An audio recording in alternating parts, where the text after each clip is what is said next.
Whoops.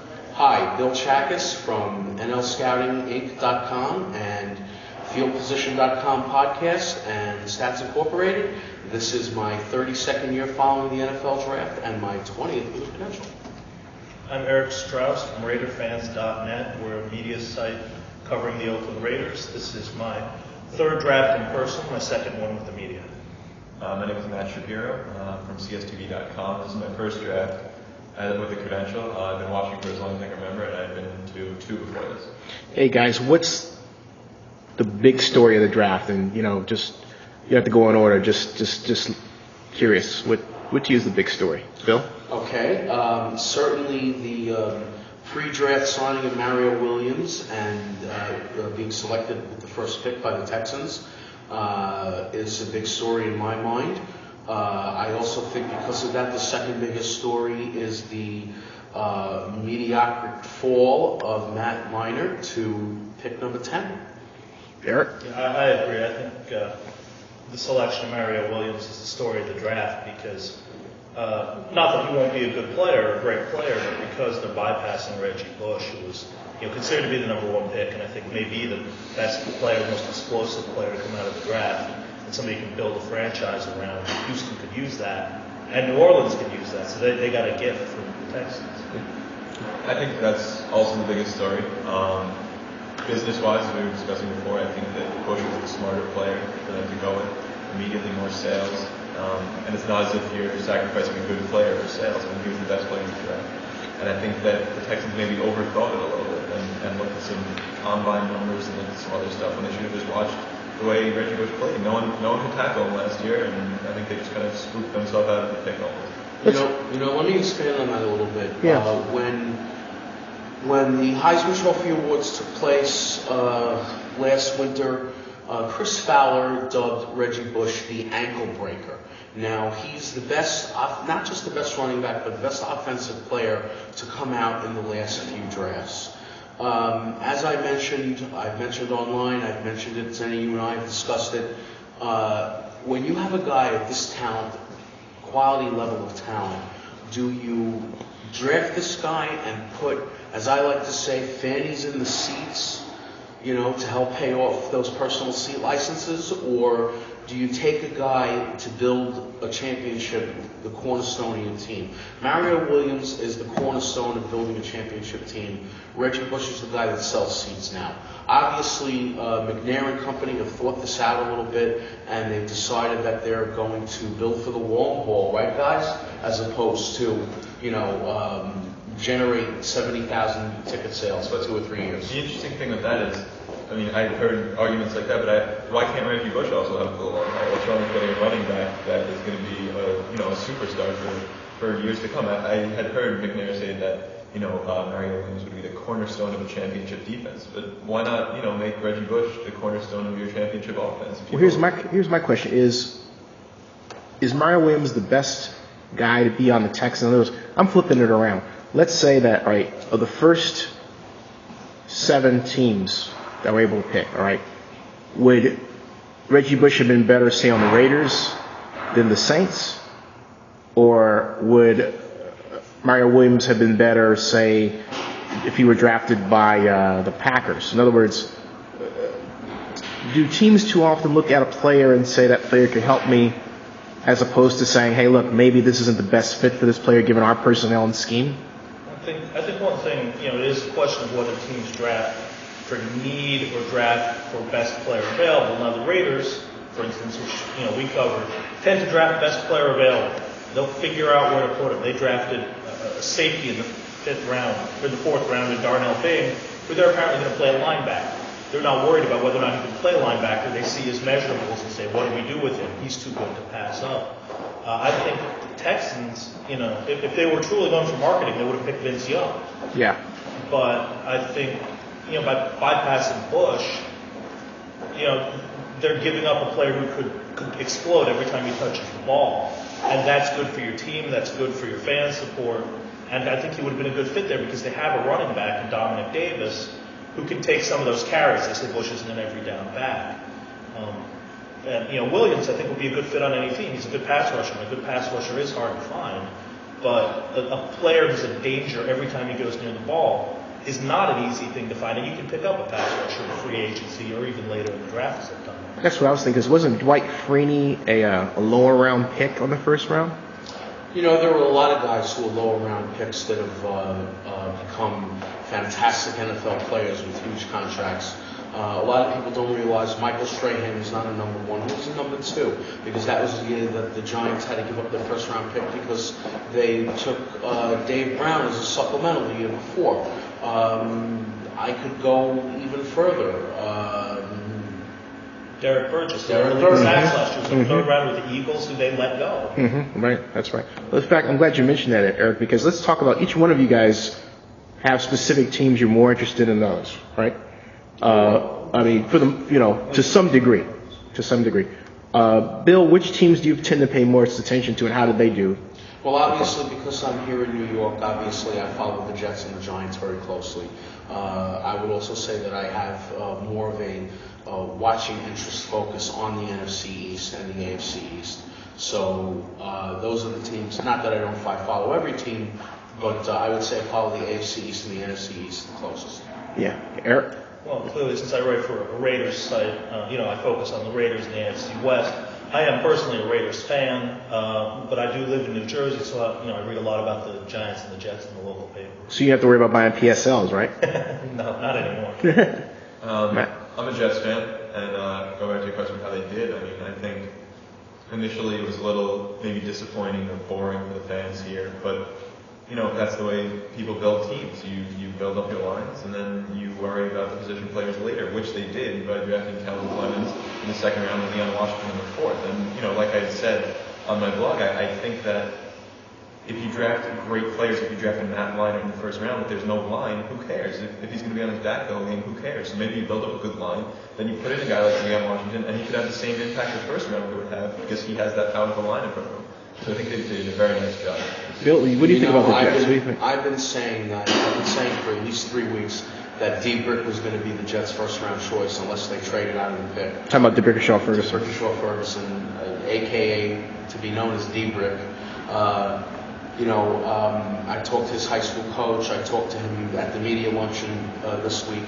He is just an outstanding young man who's going to do wonderful things here in New York, and he's the anchor of that line.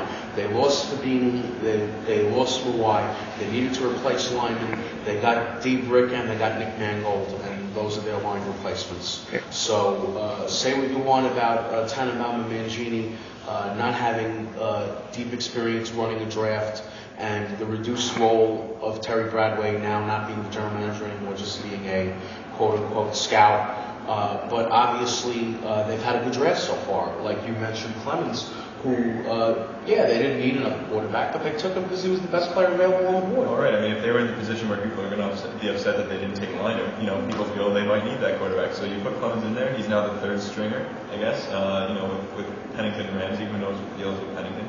So that's a good pick. I mean, I heard some analysts talking about that Clemens might be the best quarterback out of this whole class in 5 years. I don't really understand that because why wasn't he going higher up? But I mean, it's still a nice thing to hear, and hopefully, they also drafted Brad Smith, the quarterback, wide receiver, everything out of Missouri. So that's also an interesting. Weren't Jets fans booing Matt Leinart? Well, the difference between the Jets taking Ferguson over Leinart and the Texans taking Williams over Bush is that there were serious fundamental questions about Leinart relative to the position he played. If the quarterback's arm strength is questioned, there's a reason to pass someone over, no matter how much of a leader he is, no matter how charismatic he is, no matter how famous he is. And a left tackle, a franchise left tackle, is a fundamental part of the game. And whereas Reggie Bush, there weren't really questions about him. Or this thing with the house that came up. There's no question about how he plays. And with Leinart, there's a question fundamentally about his ability to succeed as an NFL quarterback. So let's focus on that, because that Leinart came to the Raider training camp. What did the Raiders see, in your opinion, or may have seen, that they passed on? Because they could have picked him. They could have picked him at number 7. Al Davis, was on record talking about Leinart, comparing him with Ken Stabler, which is certainly high praise. When you're talking about a left-handed, quarterback who is a real leader, and The thing is, who was also known as a partier. Yeah, I think the Raiders are looking for a quarterback with a strong arm, and like I said, that was the question about Leinart. Now, they see him right there in California. Al Davis is a big Southern Cal, supporter, follows him very closely, and he would know everything I think about Leinart that there is to know. The scouts with the Raiders would know everything there is to know, and in addition to taking the quarterback the year before with a stronger arm, there has to be a reason they passed on him, and I can only imagine that it's that they don't feel like he has what they are looking for in a quarterback. It doesn't mean he won't be a good quarterback. If you were, well, let me ask you guys a question while I'm thinking about it. I just want to add something. Okay, yeah, sure, go ahead. Yeah. I don't think it was that they don't think he's a good quarterback. I think it had to do with the amount of money that they would have had to pay him. And and again, I'm not saying that Al Davis is cheap, but he is observant of what he would have to spend for a player, and maybe he didn't think he was going to get the value that he would have liked to have gotten versus the contract that he would have had to pay. I think that may be true too. The Raiders do not take quarterbacks in the first round on a regular basis. They've taken, I think, 3 in their entire history. Well, and especially since the modern draft. Especially since they got, I don't want to be vulgar, but they got screwed with Marinovich. So. Exactly. And a left-hander out of USC. Right. So, I mean, the Raiders do claim that they're at the lower end of the NFL revenue spectrum, so I think you're right about having an impact. Yeah, I think that's always a consideration, but also I think with a bad team, they don't want to take a chance either. And they took a player who's going to play and going to be solid. There are very few questions about Huff, except for his size of strong safety, Michael Huff out of Texas, who they took. Whereas, like I said, with Leinart, there are questions. If a quarterback's a bust, that's an expensive bust. If your strong safety is an expensive bust, he's Derek Gibson, and they're used to that. That's right. Well, but they probably got the best deal for who they took. Michael Huff was probably the best, if not the second best, if not the best defensive back in the draft. You agree with that, Matt? Yeah, I mean, my only question is I don't really necessarily agree with the theory that just blanket statement you don't take a quarterback in the first round. I mean, no offense to the Raiders, but right now I don't know how well Aaron Brooks is going to pan out for them. I mean, why not take a chance on a guy? These are all good reasons, absolutely. Yeah. But I mean, no, I in a position and you see that guy you want to go for, you just take him and you take a risk on him, because what is Michael Huff going to do if he has to keep coming back on the field after Aaron Brooks' interceptions? You know what I mean? So I guess it's also something that you'll see, and also I know they have a great prospect coming up, a good quarterback prospect that a lot of people are believing in. Well, I think that's the case where I think it may be a case where you talk about value for the money. If they had questions about Leinart, it was better to pass him over.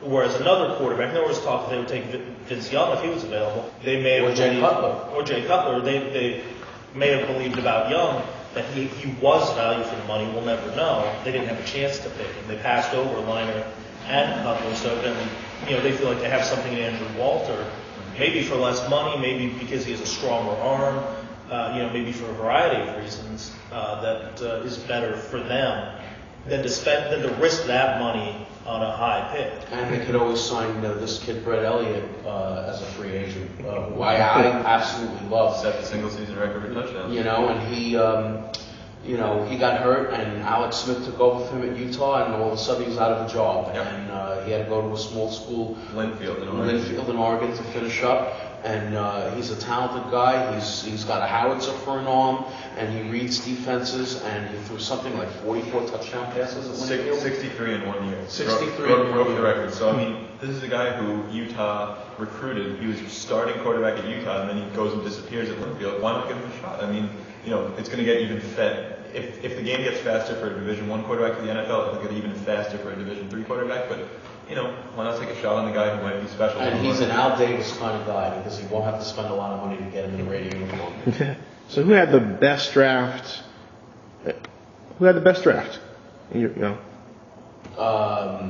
So far, I'd have to say a couple of teams. I think the Giants have done very, very well.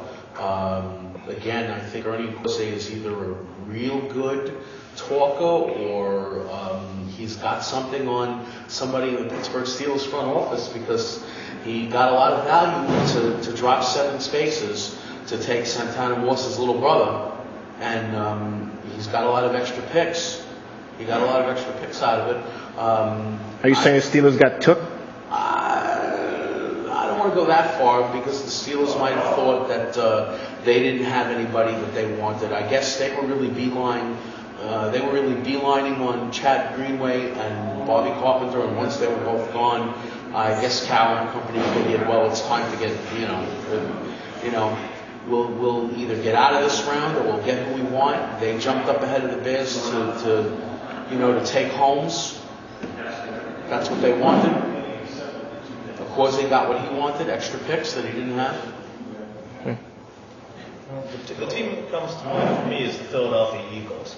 I've done a lot of breakdown team by team yet, but I mean, you see the picks they got, where they got them. They got Winston Justice in the second round. They got that guard out of Georgia with Mex, John Gillis in the fourth round. That's a great pick. And those guys, they're talking about Justice as high as the top 15. They're talking about the other one in the second round potentially. Plus, they have the first round pick on one of the best defensive tackles in the draft. Andy Reid loves his linemen, and he's loading up on both sides. Some very good picks. Plus some wild cards and guys like Jeremy Bloom who factor in here in their speed. They got a pass rusher. To me, I've been impressed with almost every pick they've made. I think you take a look at the Denver Broncos as a possible team. They did a very nice job. They moved up and got Jay Cutler, who could be, people had him higher than both the other quarterbacks. I think they did a very nice job with that. He could be the next guy after Jake Plummer. And you also look at what they did, not with a rookie, but going out and getting Javon Walker, who, a couple of years ago you could consider him a top 10, top 5 receiver in the league. They go out and grab him for a second round pick. Probably they wouldn't get a receiver that was that good. So, right away they get Cutler and Walker. And I think, no matter what they do today or what they did today, you have to be happy with the Broncos draft. Yeah. And what about the Niners? I thought the Niners had the best draft in the first round. Maybe not overall, but I mean, I question whether they could pay for these guys. But I mean, to add Manny Lawson and Vernon Davis before him, I thought they were just going to use the 2 picks to trade up, but they actually they were serious. They stood pat. What do you guys think? Just curious. I think Vernon Davis is probably the best tight end to come out. I think it might even wind up being better than Jeremy Shockey.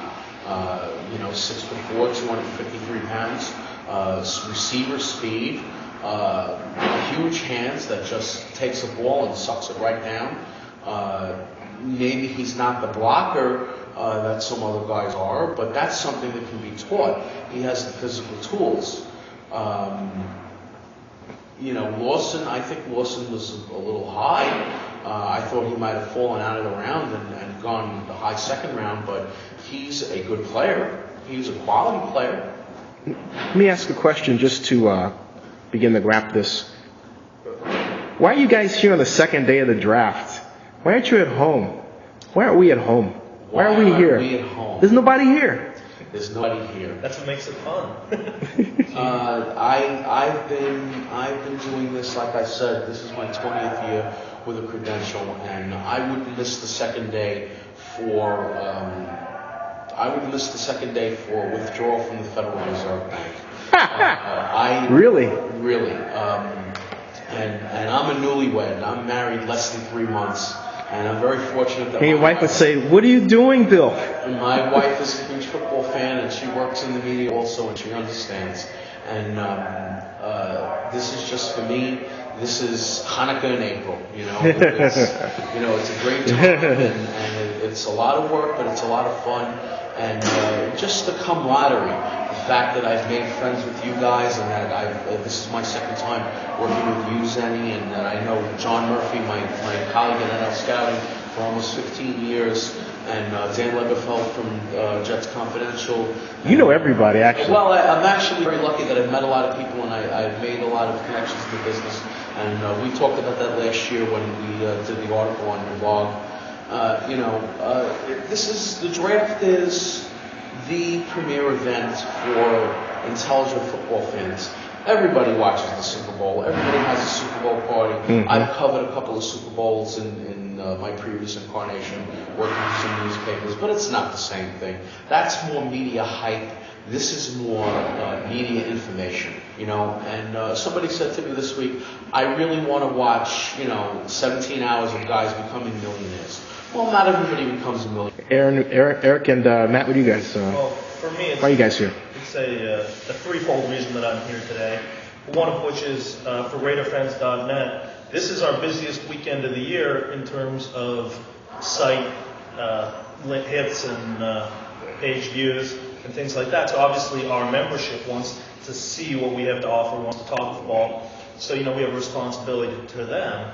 Second of all, it's like ESPN has been saying as their tagline, something about the second day, is where teams build their core. And that's the truth. If you want to know football, particularly if you cover one team as we do, these are players who aren't going to get any headlines in the national media, but are fundamentally important parts of the teams. And the third reason is, frankly, my allergies are killing me. It's nice to be inside. Yeah, it's a nice day outside too. Yeah, Matt. For me, it's just what was just said. I mean, if you look outside in the lobby, there are these huge banners that have all these numbers over them. If you look next to the number, it has names like Tom Brady, Shannon Sharp, Bart Starr, all these guys who were picked in the hundreds, and it's a fun thing. I mean, more so than those superstars that are kind of luckily selected almost. It's where teams make their team. I mean, you're getting a lot of players in this round that are immediately going to go to special teams and go to all these things that are important parts of the game that, it's not Reggie Bush, but it's a guy who's going to help out your team. Maybe one of these guys turns into the next Tom Brady. I'll be able to say I was there. I saw Tom Brady get picked. Well, I say the same thing because I was present when Phil Simms was drafted by the Giants.